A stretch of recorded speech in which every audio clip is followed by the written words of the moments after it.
Halo, selamat datang di Bicara Bandar Special Edition bersama saya Arga dari Creative Trader. Dalam podcast kali ini, saya akan menjawab pertanyaan-pertanyaan unik, nyeleneh, lucu yang udah masuk ke kami di kolom komentar dalam sebulan terakhir terutama, dan juga ada yang di waktu-waktu sebelumnya juga ada dikirimkan. Pertanyaan-pertanyaan ini tentunya kurang relevan untuk dibahas di Bicara Bandar pada umumnya, episode biasa, karena ya kurang edukatif. Tapi karena ini akhir tahun, kita senang-senang sambil memanfaatkan liburan, saya ada ide buat Bicara Bandar Special Edition ini. Ada banyak pertanyaan yang masuk, saya akan coba jawab semuanya. Ini sudah dipilih oleh tim kami. Saya akan coba jawab semuanya. Oke, mari kita mulai.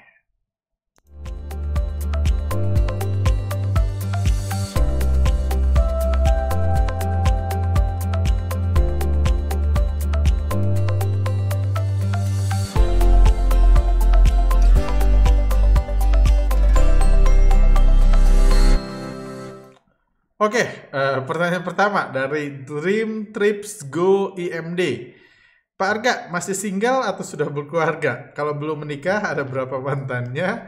Kalau sudah menikah, ada berapa anaknya? Oke, saya menikah tanggal 19 Maret 2019 lalu, jadi udah hampir 2 tahun saya menikah.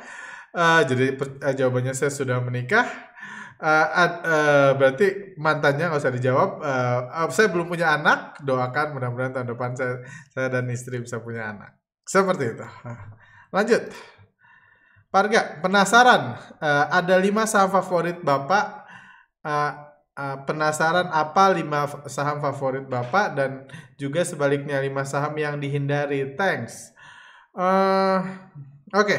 Ini banyak banget likes-nya. Jujur saya agak bingung menjawab ini. Apa relevansinya buat teman-teman? Cuman ya saya akan jawab karena pada akhirnya saham favorit itu umumnya nggak ada hubungannya sama fundamental, nggak ada hubungannya sama teknikal, nggak ada hubungannya sama bandarmologi. Saham favorit itu biasa adalah saham yang kalau untuk trader selama dengan pengalaman lebih dari 10 tahun seperti saya, saham favorit itu saham yang biasanya terus memberikan saya untung. Pernah memberikan untung besar, pernah memberikan untung kecil, tapi jarang saya cut loss di saham tersebut kayak gitu. Kalau di mention 5 apa aja, mungkin saya sendiri nggak pernah nyatet ya. Cuma saya suka saham Waskita, saya suka saham Cepin, saya suka saham Java, saya suka saham apa lagi, BRI cuman ya kadang-kadang saya suka saham BRI, saya suka saham UNTR. Itu mungkin saya suka Jasa Marga juga, udah belum. Saya suka Jasa Marga kayak gitu. Jadi itu aja, itu saham-saham yang saya suka Akra. Akra itu saham-saham yang saya ya sering untung, cukup sering. Rasio saya bisa 80 sampai 90% di saham itu mungkin dalam 5 tahun terakhir. Jadi itu alasannya, mungkin karena saya sudah hafal pergerakan bandarnya, sudah confident, jadi nggak cepet takut dan lain-lain. Pertanyaan selanjutnya, ini Pak Arga pernah dengar bunyi token listrik belum? Eh, Pernah tentunya. Bunyi token listrik, pernah ya. Kantor kami, rumah saya, dan ini nggak ada yang pakai token listrik karena semuanya sudah lama dibangun. Jadi ya rumah pribadi sih nggak pernah dengar, tapi tentunya bunyi token listrik itu pernah saya dengar. Dan yang paling mengganggu itu kalau ada tetangga token listriknya habis semalaman bunyi-bunyi seperti itu. Jadi itu udah pernah saya dengar tentunya. Pak Arga, cut loss di saham apa yang paling menyakitkan dan masih keingetan sampai sekarang? Kalau boleh tahu di nominal berapa cut lossnya? Oke. Cut loss yang paling menyakitkan yang saya ingat adalah cut loss di saham TMPI. Sahamnya udah delisting sekarang. TMPI itu ada kepanjangannya, cuman di Indonesia sendiri dikenal sebagai kepanjangannya adalah Taman Makam Para Investor. Jadi saham ini memang bandarnya memang spesialis menggoreng-goreng sahamnya, memancing retail masuk.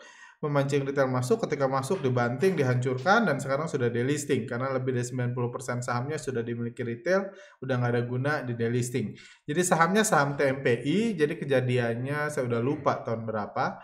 Jadi kurang lebih seingat saya beli saham itu di harga 80 atau 90-an. Saya beli di harga segitu bukan pakai uang saya, pakai uang klien saya, teman saya yang dititipin saya dalam jumlah besar. Saya beli dalam jumlah sangat besar karena waktu itu saya yakin banget bandarnya sedang mengakumulasi, prospeknya bagus. Saya masuklah di TMPI di 80 atau 90. Setelah saya masuk, harganya naik ke 100 120-an kalau nggak salah, ya mendekati 120. Jadi saya udah untung lumayan, udah happy, tiba-tiba dibanting. Tiba-tiba digoreng-goreng satu hari, dibanting, auto reject bawahnya 35% pada saat itu, bukan 7% kayak sekarang, 35%. Singkat cerita, di satu titik saya tahu bahwa kalau besok auto reject bawah lagi, parkir di gocap sahamnya. Kalau besok dibanting lagi, parkir di gocap. Jadi hari tersebut adalah hari yang sangat menakutkan setelah market tutup. Dan saya tahu kalau besok ARB lagi, parkir di gocap tuh hari yang menakutkan, galau segala macam. Duit orang dalam jumlah besar nyangkut di TMPI, nyangkut besar kan dari 80, waktu itu mungkin udah 60-an atau 70-an. Kalau auto reject bawah lagi, akan parkir 50. Saya udah ngebayangin muka itu klien saya, teman saya itu, saya harus pertanggungjawaban ke dia. Ini saham, sorry, duit lu nyangkut di gocap dan gak bangun-bangun gitu kan. Terus pasti akan ditanya kan, nyangkut di mana? TMPI. TMPI itu apa? Taman Makam Para Investor. Saya ngerasa sebagai yang mengelola dana udah nggak bertanggung jawab banget dibeliin saham itu. Singkat cerita, besoknya dibanting lagi, saya lupa deh harga berapa, yang pasti udah mendekati ke 50, akhirnya saya panik, saya ketakutan, saya udah nggak punya duit buat average down, udah kewarasan sudah hilang, saya ketakutan duit orang nyangkut seterusnya. Saya rasa jauh lebih baik saya cut loss sekarang, nanti setelahnya saya akan berusaha keras untuk ngebalikin modalnya daripada harus mempertanggungjawabkan di posisi parkir di 50 dan gak tahu harus diapain kan, jual di nego juga ngeri. Akhirnya saya memutuskan dengan kondisi panik dan udah dipikirin semalaman, akhirnya saya cut loss di 53. Hari itu sempatnya terendahnya 51, udah itu ditutup auto reject atas. Sialannya luar biasa. Saya cut loss, ditutup auto reject atas. Setelah auto reject atas, udah itu murka. Sejak detik itu saya nggak pernah beli saham TMPI lagi. Dan yang membuat cut loss itu lebih menyakitkan lagi adalah saya beli di 80-90-an, cut loss di 53. Setelah cut loss di hari yang sama dia naik ke auto reject atas, saya lupa keberapa harganya. Dalam 4 bulan setelahnya saham TMPI itu udah di 500. Jadi kalau saya saat itu kabur, nggak terlalu banyak mikir segala macam, balik 4 bulan udah naik berapa puluh kali, udah naik 5-6 kali lipat tuh dana klien saya itu. Cuman karena saat itu saya lagi panik, saya cut loss di 53, dan akhirnya ya itu pengalaman paling menyakitkan yang sampai detik ini masih keingetan. Saya bukan orang yang bisa nginget harga saham. Even hari ini pun saya punya banyak saham, nggak satu pun saya tahu harganya. Tapi ya kurang lebih momennya seperti itulah. Turun naik, akhirnya saya cut loss di 53. 53-nya saya rasa saya ingat, udah itu dia auto reject atas di hari yang sama. Nggak pernah lagi trading TMPI sejak itu. Dan ketika akhirnya dimakamkan, Taman Makam Para Investor, jadi itu jadi kenangan selamanya. Saham itu akhirnya dimakamkan, bandarnya yang jago banget sudah membawa banyak investor retail dimakamkan bersama mereka. Dana investor retailnya sih tentunya masih hidup, semoga. Oke, Ibu Rita Fang, pertanyaan selanjutnya. Kalau boleh tahu apa saja saham yang secara prinsip Pak Arga nggak akan beli? Cuma saham-saham rokok, itu karena saya didoktrinasi dari kecil untuk tidak merokok, menjauhi rokok dan lain-lain.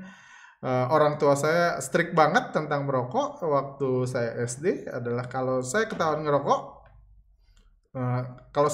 ngerokok, nggak berhenti sekolah.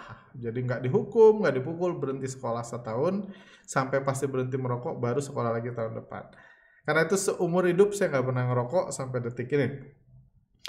Itu yang membuat saya nggak pernah membeli saham rokok dan nggak pernah membeli saham rokok sampai detik ini. Tapi pengalaman menarik, kalau nggak salah 2 tahun lalu ya, 2 tahun lalu, 2 atau 3 tahun lalu, saya dapat undangan ke pabrik Sampurna. Saya diajak ke pabrik Sampurna HMSP dan ya karena ya saya again sih, cuman yang ngajak saya nggak bisa saya tolak, jadi saya ikut dan saya ngelihat sisi lain dari pabrik rokok di mana pabrik itu menghidupi ribuan orang dan punya banyak karya di masyarakat dan lain-lain yang saya bilang pabrik normal, pengusaha normal aja saya nggak ngelihat dalam tanda kutip amalnya sebesar pabrik rokok ini. Jadi dia balance antara jualan produknya yang kontroversial dan membantu masyarakat sekitar, pegawainya dan lain-lain, sampai ada apa olahraga ya. Yang pabrik kelinting itu ada olahraga setiap jam. Jadi dipikirin banget detail-detailnya. Itu jujur buat saya kagum. Sejak itu saya nggak keberatan lagi untuk membahas saham rokok. Dulu saya ngebahas pun enggak.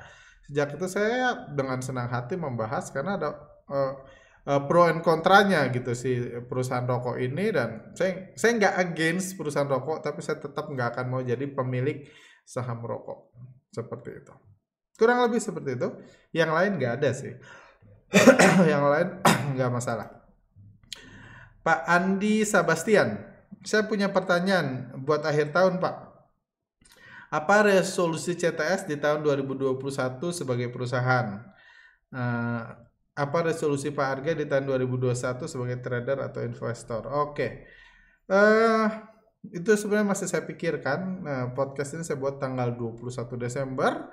Jadi ini kantor kami baru mulai libur kemarin dan saya pun masih butuh take time untuk istirahat mikir resolusi. Cuman yang sudah terpikir di tahun 2021 untuk CTS, kita pengen go mobile lah, go mobile. Tahun lalu kita udah buat effort ke salah satu sekuritas, pengen kerjasama supaya aplikasi kami, tools yang kami ciptakan bisa masuk ke sekuritas. Cuma somehow tim IT sekuritasnya menyerah karena dianggap terlalu kompleks. Ini berbeda tentunya dengan tools-tools analisa teknikal, padahal perusahaannya cukup besar, cuman dia menyerah terlalu kompleks.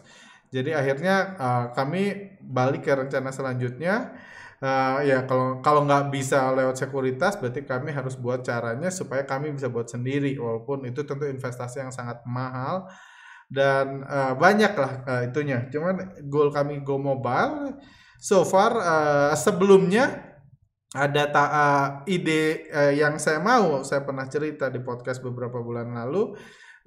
Karena menurut kami, saya dan CTO-nya, itu kurang relevan kalau kita kalau kami itu nge-hire perusahaan IT untuk buat aplikasi, karena tools kami itu sering dirubah gitu, kita sering upgrade, sering ada penambahan dan lain-lain, dan tingkat kompleksitasnya besar. Jadi seringkali karena data broker summary itu ada ratusan juta possibility, seringkali yang udah dibuat itu setelah dicoba beberapa kali, kita dicoba 1000 kali, ada error nih, itu butuh dirubah.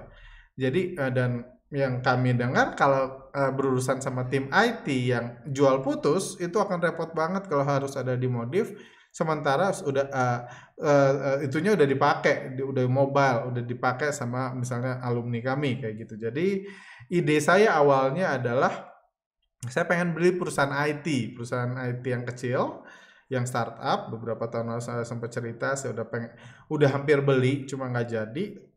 Itu ide kami beberapa bulan terakhir sejak sekuritas menyerah untuk membuat itu. Itu ide kami untuk beli perusahaan IT yang nggak usah 100% sih, 50% aja goalnya, supaya saya nggak usah ngegaji mereka, karena kalau digaji akan banyak waktunya mereka nggak punya kerjaan selama berbulan-bulan kayak gitu, dimana kami nggak melakukan pengembangan apa-apa gitu. Jadi itu idenya supaya nggak digaji, jadi saya jadi pemegang saham di situ, jadi punya prioritas dan punya ikatan dengan sekuritas itu idenya. Cuman so far saya belum ketemu perusahaan IT yang yang menarik buat dibeli. Tentunya menarik itu dari sisi size, dari sisi kemampuan si programmernya, dan dari sisi harganya juga. Nah, tentunya cuman itu ide saya. Cuman beberapa sebulan terakhir ini saya banyak ngobrol sama orang yang punya software house di Jakarta yang besar, dan ya lagi ngobrol-ngobrol melihat potensi adanya kerjasama dengan software house itu untuk membuat tools bandarmologi kayak gitu. Ada juga project lain yang diobrolin yang mungkin itu resolusi lain yang nggak bisa saya share karena ya nggak berhubungan dengan customer, investor retail atau penonton YouTube. Seperti itu. Apa resolusi Pak Arga di tahun 2021 sebagai trader atau investor? Sama aja sih. Kalau trader atau investor ya jadi trader yang lebih baik, punya analisa lebih mendalam, punya pemahaman yang lebih baik, punya kinerja yang kalau bisa jauh di atas IHSG di tahun yang sama, kayak gitu. Ya itu aja sih, nggak ada yang spesial. Cuman mungkin yang satu ini salah satu yang saya ada salah satu apa ya, ya mentor saya di bisnis atau pekerjaan dunia profesional.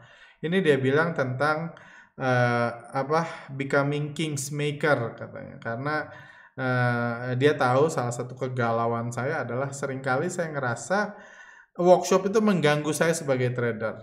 Di satu sisi, saya juga pernah share video bahwa workshop kesibukan CTS itu juga mengcover saya sebagai trader, di mana saya bisa lebih safe, penghasilan saya ada penghasilan stabil, jadi nggak usah hidup ikut gejolak naik turunnya harga yang diciptakan oleh bandar itu, nggak usah sepenuhnya di situ. Jadi memang saling tarik menarik kayak gitu. Cuman kadang-kadang saya pengen ada waktu-waktunya di mana saya pengen berhenti aja deh buat workshop, buat podcastan seperti bulan November lalu gitu.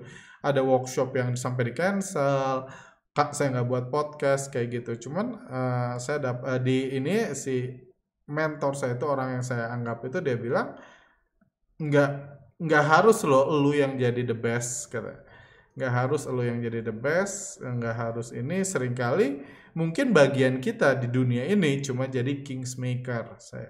Saya mungkin bantu riset, bantu ngajar, ngasih pengalaman. Mungkin ada trader lain, investor lain yang mungkin saya ikut workshop atau saya mentoring yang jadi lebih sukses dari saya, dan ketika dia ngomong gitu saya ngerasa wah saya sih nggak masalah sih sebenarnya.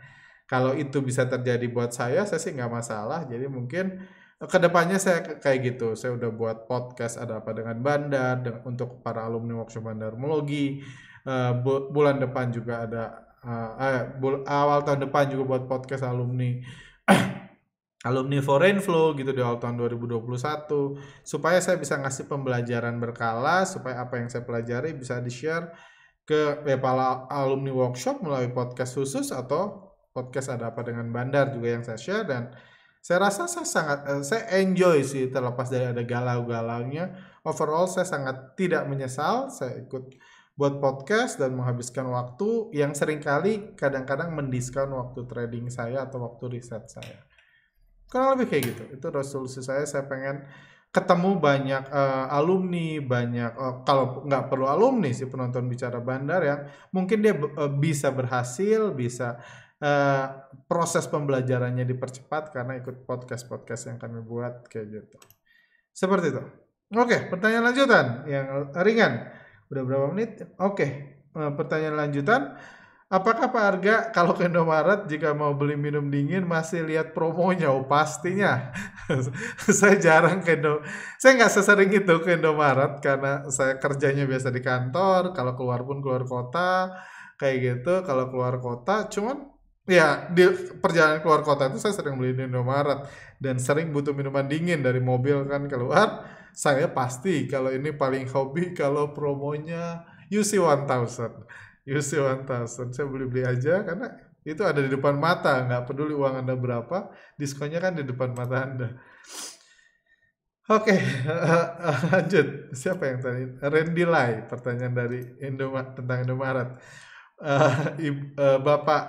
Bapak Rita Udinumarela. Dari mana ini asal? Pertanyaannya nih, Pak, dulu kebaca di layar Pak Arga, komputernya nyambung ke WiFi tethering namanya Redmi. Itu yang pakai Xiaomi Pak Arga apa Pak Gabe? Eh, Redmi itu kemungkinan satu apa ya? Satu HP. Jadi di kantor kami kalau Anda lihat di sini, di kantor kami ada 3 jenis ini. Jadi oh ketutupan ya. Sebentar. Ah, kelihatan nggak? Oke, coba. Jadi di kantor kami, di daerah kami ada 3 internet, ada 3 provider internet, kecuali Telkomnet, bukan Telkomnet Insan, apa IndiHome, IndiHome ada 4 sama IndiHome, cuma IndiHome nggak kami pakai. Jadi kami pakai 3 yang lain, dan tiga-tiganya ada di kantor ini, jadi ada banyak opsi. Cuma somehow kadang-kadang udah punya 3 pun ada aja semuanya lemot lah, semuanya error dan nggak stabil kayak gitu. Jadi kalau itu terjadi kami pakai tethering dari mobile, HP Redmi itulah yang dipakai untuk tethering komputer kalau lagi lemot. Jadi itu alasannya ada Redmi di situ. Jeli banget, saya nggak kebayang itu ada di podcast yang mana. Cuma itu jawabannya kenapa Redmi. Kayak tadi internet kami stabil di sini, ya, nggak butuh Redmi kayak gitu. Cuman kalau tanya eh yang pakai Xiaomi Pak Arga atau Pak Gabe, di kantor kami mayoritas pakai Xiaomi karena salah satu tim IT kami adalah pencinta Xiaomi sejati, termasuk saya. HP saya Xiaomi, saya lupa Xiaomi apa ini. Ya, saya nggak suka barang mahal-mahal. HP saya Xiaomi apa 9T atau apa kayak gitu, saya lupa. Dipilihin juga sama tim IT saya itu. HP saya di kantor ini yang paling bagus HP-nya Gabe kalau nggak salah, Samsung Galaxy Note yang terbaru atau yang tahun lalu, lupa kayak gitu. Saya senang ketika pegawai punya HP lebih bagus. Itu jawabannya. Eh dari Hikalisan Andraj. Oh, ini nama pemain Brazil kan, pemain Everton. Pak Arga, kalau klub sepak bola favoritnya apa dan kenapa?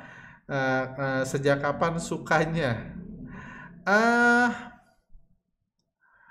Saya dulu suka banget nonton sepak bola, saya edik banget sebelum saya suka saham, saya suka banget nonton bola. Bahkan cita-cita saya dulu jadi komentator sepak bola. Saya pernah tinggal di Brazil, pernah pengen jadi pemain bola. Setelah saya sampai ke Brazil, saya sadar seumur hidup saya nggak akan pernah jadi pemain sepak bola, karena orang sana jago banget. Kayak gitu. Akhirnya saya kepikiran pengen jadi pelatih. Saya nonton sepak bola dengan serius. Eh, dan jujur kalau tim, karena saya begitu suka strategi, transfer, main football manager selama bertahun-tahun kehidupan saya.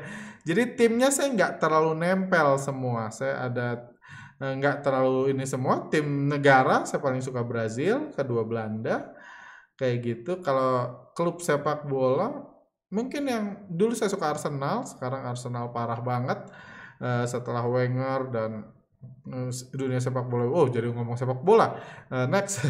Jadi setelah sepak bolanya, setelah zamannya Mourinho dan lain-lain kan, sepak bola Arsenal jadi kurang menarik lagi, kurang kompetitif lagi. Wenger keluar tambah hancur. Arsenal jadi saya nggak terlalu suka. Nah, sekarang sendiri saya lebih suka American football sih daripada sepak bola sendiri, karena saya boring ngelihat Messi sama Cristiano Ronaldo terus kayak gitu. Klub sepak bola favoritnya menjawab pertanyaan, mungkin Santos, klub klub Brazil. Santos itu yang menghasilkan Diego Ribas, menghasilkan Robinho, menghasilkan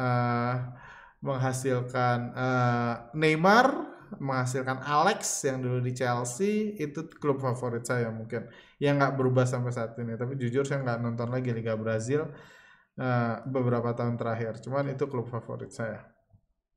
Oh, ini yang setelahnya itu aja. Next, bro, struktur organisasi di CTS seperti apa dan bagaimana peran mereka? Boleh dong sharing-sharing dari Pak Adu Van Helen. Oke. Di sini nggak ada jabatan. Ya, jabatan satu-satunya adalah saya yang buat foundernya. Sisanya ya itu eh, nggak ada jabatan struktur yang ini kayak gitu. Cuman biasa kami membagi kalau dari fungsi kayak tim sepak bola. Ada pemain belakang, ada pemain tengah, ada pemain depan. Karena CTS itu kan fokusnya di riset dan edukasi kan, bukan trading. Kalau Anda ngomong CTS, trading ya saya pribadi kayak gitu. Dan tim lain juga semua trading, tapi untuk pribadi, bukan untuk sebagai perusahaan. Jadi biasa kita menganalogikan seperti tim sepak bola. Tim sepak bola ada pemain belakang, pemain tengah, pemain depan. Pemain belakang itu lagi ngurus data, lagi ngurus server, lagi ngurus customer service, pendataan alumni dan lain-lain, gathering dan lain-lain, itu pemain belakang. Pemain belakang yaitu orang-orang hebat yang mungkin Anda seumur hidup nggak akan pernah melihat mereka. Cuma ya mereka yang ngurus, itu pemain belakang itu yang ngurus. Jadi kalau Anda tanya saya harga workshop berapa, harga paketnya berapa, itu saya nggak tahu. Kalau Anda minta diskon ke saya pun saya agak bingung. Saya cuma nge-refer ya hubungin aja tim customer care, nanti mereka yang ngatur semuanya kayak gitu. Jadi itu nggak urusan lagi saya untuk urusan teknis workshop. Saya hanya pembicara di workshop, pemateri aja. Teknis lainnya udah itu. Jadi itu para pemain belakang, mayoritas cewek-cewek pemain belakang, dan pusatnya di Bogor, bukan di Bandung. Stay-nya di Bogor, seperti itu. Nah, sisanya ada pemain tengah kadang-kadang Anda lihat yang bisa nganalisa juga, Pak Gabe salah satunya. Dia pemain tengah itu yang ada ngurus alumni, ada ngurus trading juga, riset juga, dan kadang-kadang cetak gol juga. Cetak gol maksudnya ya ada muncul di depan layar atau datang ke workshop dan lain-lain. Pemain tengah itu salah satunya Pak Gabe. Ada juga pemain tengah Pak Daniel gitu, Daniel atau Guntoro ya gitu, yang maksudnya orangnya sama, cuma saya nggak tahu dia kalau di workshop dia menyebut dirinya siapa. Itu pemain tengahnya. Itu dua orang itu yang sering Anda lihat kayak gitu, ya dia ngurus juga bagian alumni dan lain-lain, tapi dia juga ngajar. Itu pemain tengah. Pemain depannya saya sendiri so far. Pemain depannya yang dia nggak ngurus itu semua, tapi goal saya adalah buat konten, jadi pembicara dan lain-lain. Jadi fungsinya sih seperti itu. Jabatan saya sendiri kalau di kartu namanya creative director, karena saya yang punya ide kreatif. Oh ya, jadi kalau dalam hal riset biasanya idenya muncul dari saya. Kayak gini, kalau kayak gini gimana? Saya akan ngomong ke pemain tengahnya yang buat sistemnya, buat itunya, nanti dikasih pemain belakang yang processing, yang backtesting dan lain-lain. Kayak gitu. Ya, kurang lebih gitu sih, sederhana. Oke. Selanjutnya. Itu kan oke. Dari Pak Ado Van Helen. Petani muda 40 Irwansyah. Pak Arga mirip Ariel Noah. Bisa nyanyi juga nggak Pak? Selain trading saham. Kalau kita investor jangka, ini udah tentang saham. Nggak bisa, jujur. Saya bukan orang yang terpicu sama ini. Saya bukan orang yang iri dengan mobil bagus, dengan rumah bagus, dengan tabungan yang banyak. Itu nggak memotivate saya. Jadi saya nggak iri ngelihat kayak gitu, orang cuan banyak kadang-kadang iri, makanya saya hide. Jadi kesal karena itu mengganggu trading saya. Cuman basically saya nggak iri ketika tahu wah orang itu untung segini. Biasa saya nggak peduli. Cuman satu hal yang saya iri adalah orang yang pintar nyanyi. Saya pengen banget bisa nyanyi, cuma kata istri saya tepuk tangan aja fales. Jadi kalau ini nggak bisa nyanyi, bisa jadi juga nggak bisa sama sekali, tepuk tangan aja fales. Cuma saya sering dengar musik di kantor kita dengar musik dari pagi sampai malam pun ada musik. Kayak gitu. Selanjutnya, karena sudah diizinkan oleh Bang Arga untuk tanya aneh-aneh, kira-kira berapa tahun Bang Arga berkecimpung di dunia saham dan merasa sukses trading di tahun berapa Bang? Tahun berapa ya? Saya trading dari tahun 2008. Waktu itu saya masih mahasiswa, saya lupa semester berapa. Trading tahun 2008, ya sejak itulah saya berkecimpung sampai hari ini. Tahun berapa merasa sukses? Nggak pernah sih. Ada tahun dimana saya merasa diri saya, wah saya sudah sukses nih jadi trader. Belum pernah, sampai detik ini saya belum pernah. Ujungnya kita akan selalu melihat, oh masih ada yang bisa diperbaiki, masih nyesal kalau gue jual di sini, kalau gue beli lebih banyak dan lain-lain. Jadi saya nggak pernah ada momen dimana saya ngerasa sukses trading saham di tahun berapa. Cuman mungkin 5 tahun terakhir saya sudah lebih stabil dalam trading saham. Saya udah nggak ini lagi, gerusukan lagi, tiba-tiba hajar ini pas naik bingung, langsung margin dan lain-lain. Itu sudah saya hentikan. Saya udah mulai stabil, mulai ini ya punya trading strategi yang bagus, fokus ngikutin pergerakan bandar yang biasa saya ikutin pergerakannya dan banyak lagi. Jadi saya udah lebih stabil. Jadi gejolak untung rugi, deg-degan, takut, malam nggak bisa tidur, kayak gitunya sudah hilang. Mungkin 4-5 tahun terakhir, mungkin itu yang saya bilang. Cuman saya nggak pernah merasa diri saya sukses atau saya ngerasa wah gue sukses nih. Tahun depan udah nggak usah berusaha sukses lagi karena udah sukses. Saya nggak pernah uh, ada di titik itu kayak gitu. Jadi jelas tahunnya nggak ada. Bang, bikin sekolah persahaman biar rakyat Indonesia pada pinter main saham. Misalnya ini urusan BEI aja, nggak usah saya yang buat.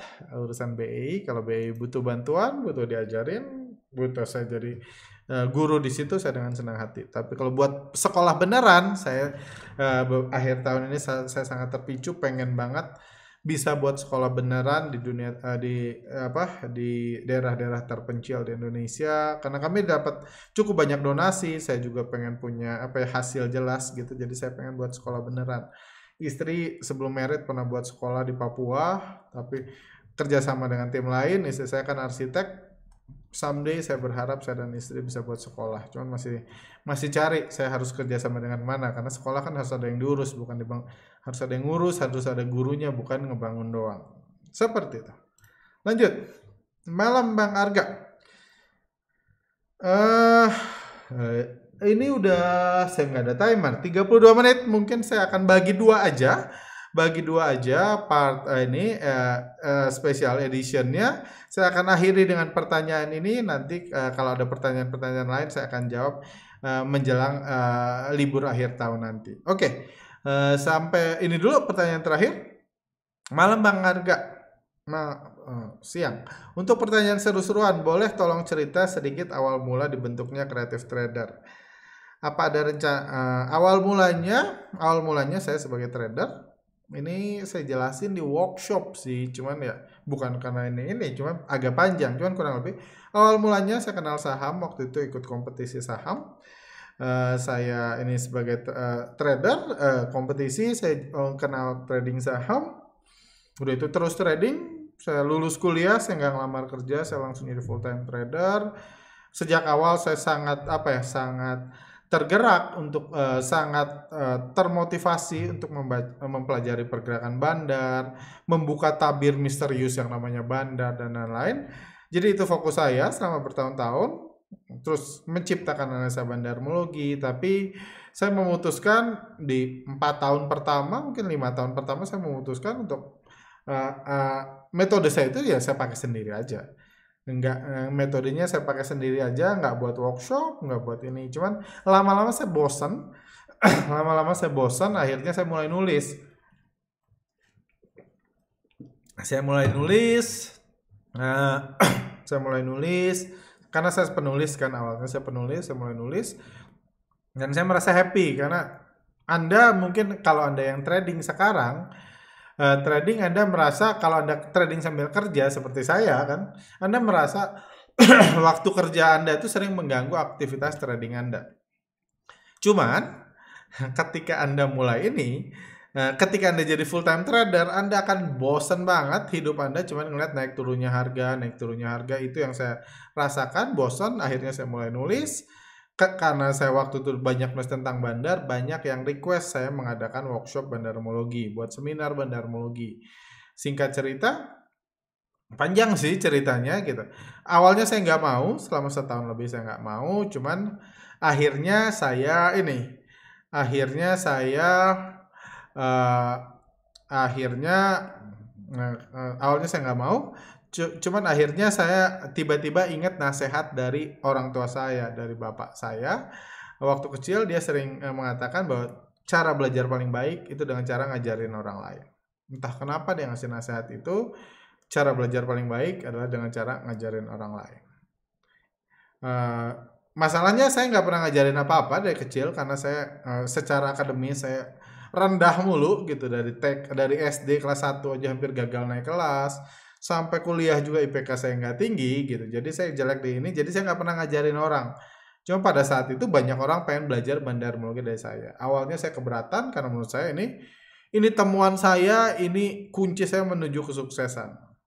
Cuman lama-lama saya ngerasa nekat, saya ngerasa kalau saya penasaran dengan nasihat orang tua saya, penasaran apa benar cara belajar paling baik itu dengan ngajarin orang lain. Artinya kalau saya mau belajar bandarmologi dengan baik, saya harus ngajarin orang lain dengan bandarmologi, ngajarin orang lain tentang bandarmologi. Itu prinsip yang somehow ditanam di kepala saya. Akhirnya saya nekat, saya buat workshop. Dan setelah buat workshop, saya ngerasa ada banyak orang lain nanya, banyak hal-hal penasaran orang, sudut pandang orang lain yang ngebantu saya untuk meriset bandarmologi dengan lebih baik. Dari situlah secara nggak langsung gitu kami ketemu di perusahaan kami waktu itu ada IO masuk, IO-nya membantu buat pelaksanaan workshop ke depannya. Jadi ada kita uang dari hasil workshop bisa kita pakai riset, kita bisa melakukan riset-riset yang dengan budget lebih besar dan lain-lain. Akhirnya saya ngerasa meskipun di satu sisi saya ngasih ilmu secara gratis yang banyak di copy, banyak dijadikan workshop lain dan lain-lain, tapi di sisi lain kami pun merasa setiap hari, setiap tahunnya jadi lebih pintar secara bandarmologi karena saya percaya tadi cara belajar paling baik itu dengan cara ngajarin orang lain. Jadi kurang lebih itu awal mula dari Creative Trader sampai sekarang ya itu yang seperti Anda ketahui seperti sekarang. Apa ada rencana kedepannya Creative Trader masuk dunia startup dan go public? Jadi nanti kalau beralih jadi bandar sudah punya barang untuk digoreng-goreng. Startup itu mungkin kami sudah agak lewat ya fase untuk startup karena kami udah berdiri hampir 10 tahun. Creative Trader berapa tahun ya? Mungkin 7-8 tahun gitu. Untuk startup mungkin udah agak lewat dan hal lain adalah kami nggak membutuhkan ya kalau startup pada umumnya kan butuhkan funding, butuh nge-trigger market dalam jumlah besar dan lain-lain. Menurut kami udah lewat situ dan kami kalau ada investor pun kami bingung uangnya dipakai buat apa.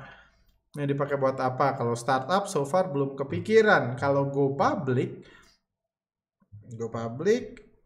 mungkin jangan CTS deh, mending perusahaan lain aja. Saya buat perusahaan lain itu yang digoreng-goreng.